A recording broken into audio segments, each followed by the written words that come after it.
Okay, so in this video, you can see that I have all the data entered here, and this was strictly just entering the code, the value, and then you can see what the level is of that variable, and we have a number of choices here. So all this is based on the surveys and the data that came from the surveys. So however this first person answered, they're African American, 26 years old, they're adequately satisfied with their life, they have 3 friends, and they make $24,000 annually. Just enter the numbers, and in this program, this version, it will actually transfer to the actual level instead of just looking at the one. So that's, I think, an update, and I think this is SPSS 23, and I believe the versions on the campus computers are at least 25, so it may be the same. Okay, either way, if you run your cursor over it, you should be able to, if it were just the number, you should be able to see what the actual level is, like African American and Caucasian and Latino, Hispanic. Okay, all right, and again, this is data view. For every survey that you've had someone complete, just take their information and enter it after you've defined your variables like I showed you at first on this view, variable view. Set up your variables and then actually enter the data here. All right, it's up to you. If you've only asked them what their race is and they filled it in, then it's up to you to decide who is going to be, which group is going to be number 1, 2, 3. And with nominal, it doesn't mean that 1 is better than 2 or 2 is better than 1. It doesn't matter the order, and that's the definition of a nominal level variable, that any of these could have been 1, 2, or 3. You just have to tell the computer to designate each as a particular number. Okay? So it doesn't matter the order. It does matter the order because you have not at all is 0, a little bit is 1, adequately satisfied is 2, and there may be another one that we didn't use. Let me go back and look and see. Very satisfied. Okay, I didn't actually use that.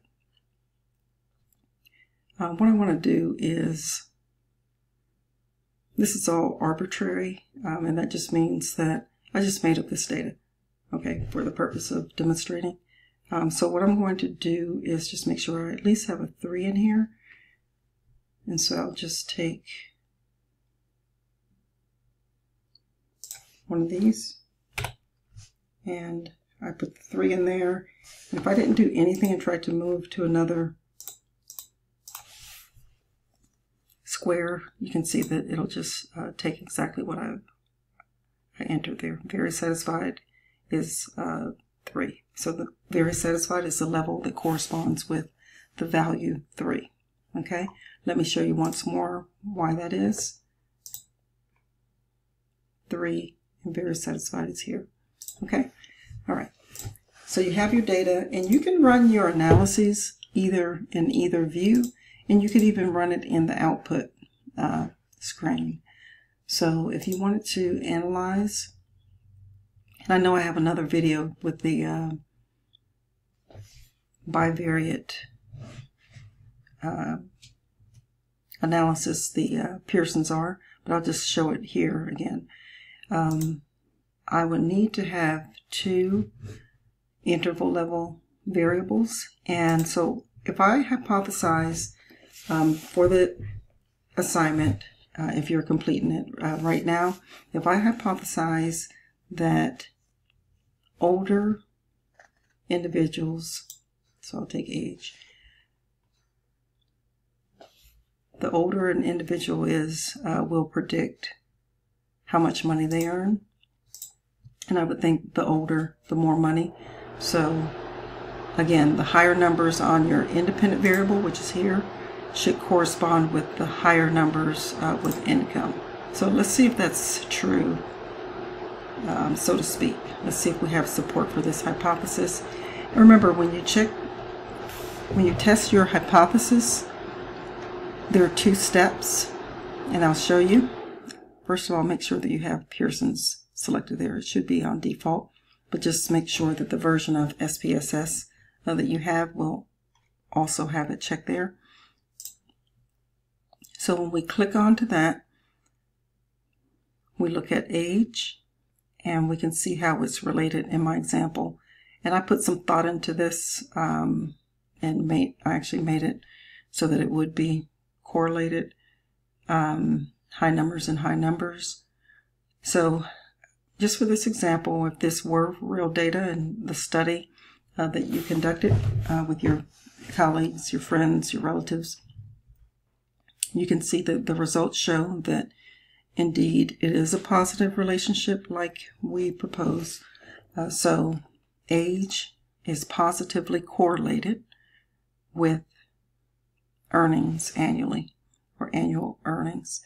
And it is a strong correlation, 0.7, because it's getting closer to the whole number 1 on the positive side.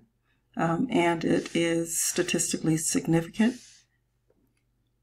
meaning that it is right here. Let's see if I can move that.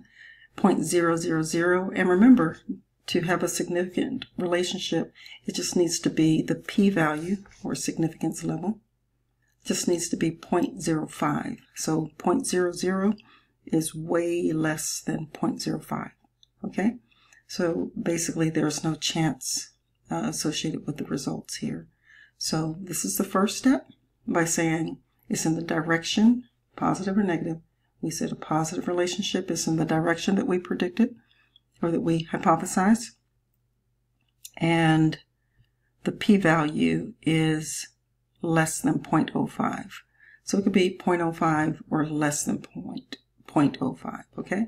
And so this is the way that you determine if you have support for your hypothesis. And so we can say yes. So make sure that when you're doing your assignments that you include your hypothesis, and then tell me why whether or not you have support for it. And remember, if it's in the opposite direction, you still have to state that.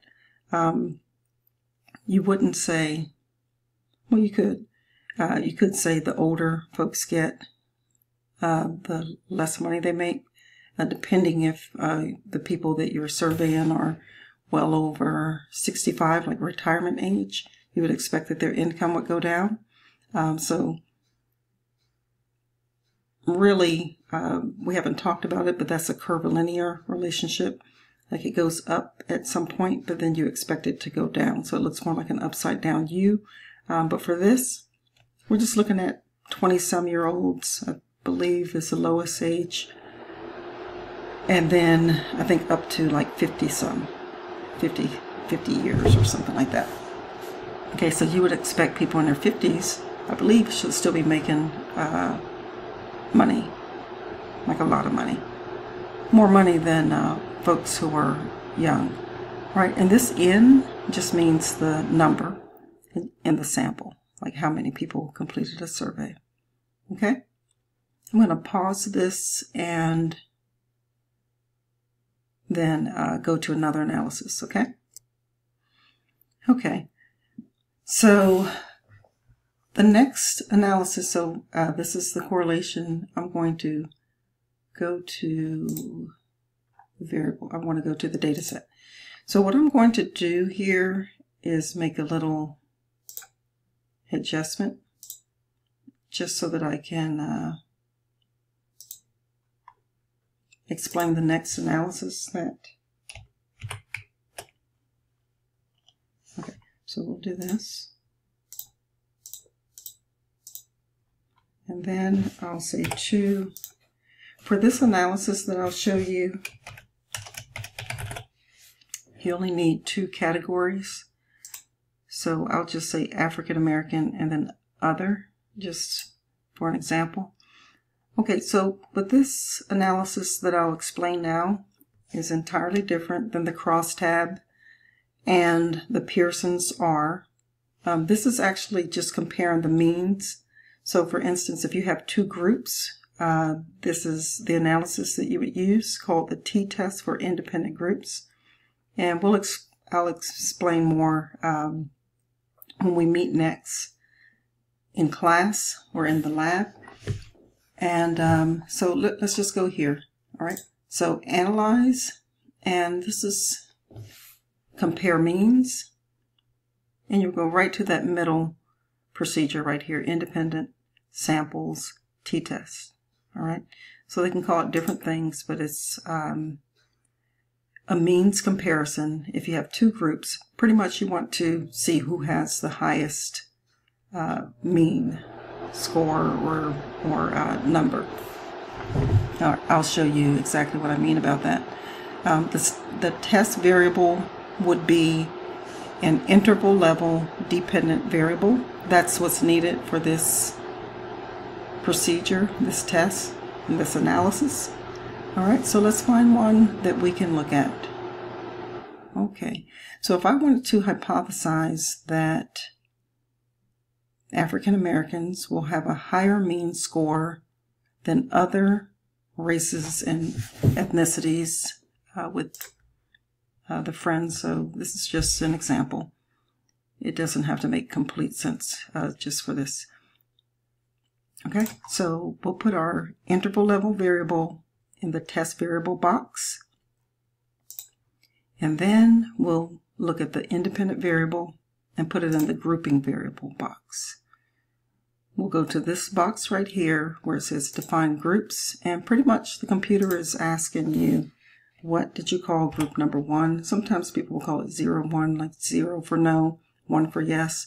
But in this example, in my data set that I just changed, I have two groups, African American and other, and I designated 1 for African Americans and 2 for others, and then continue.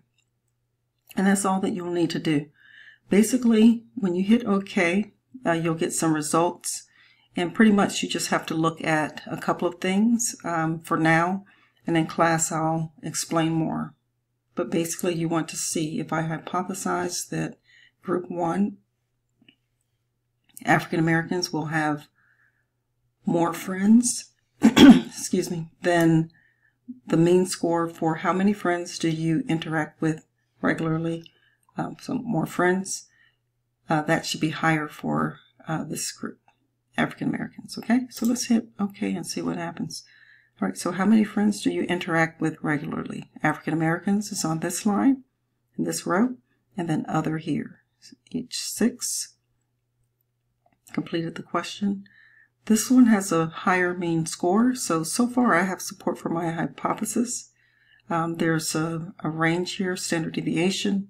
We'll discuss that a little bit more, but mainly I want you to pay attention to this, okay? And this number here, 1.83, is lower than 2.5. So far, this is in the direction of what we predicted, higher mean for African American versus the other group. Okay.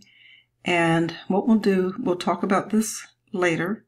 I want you to focus on this is a t-test. This is the test statistic, and it'll be associated with certain p-values. This is the line that we'll pay attention to, because this right here, this Levene's test, what this talks about is there are equal variances assumed. And it pretty much means that these that we have, it just worked out this way, that we have about an even number in each group, okay? All right, so you'll pay attention to this right here. Your independent variable levels, African American and other. You'll see who has the higher mean. And then you'll come here to look at the significance or the p-value, okay? And you'll use this row here in this test, the t-test, right here, okay?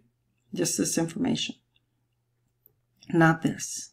All right, so this is about something else, okay? So Do we have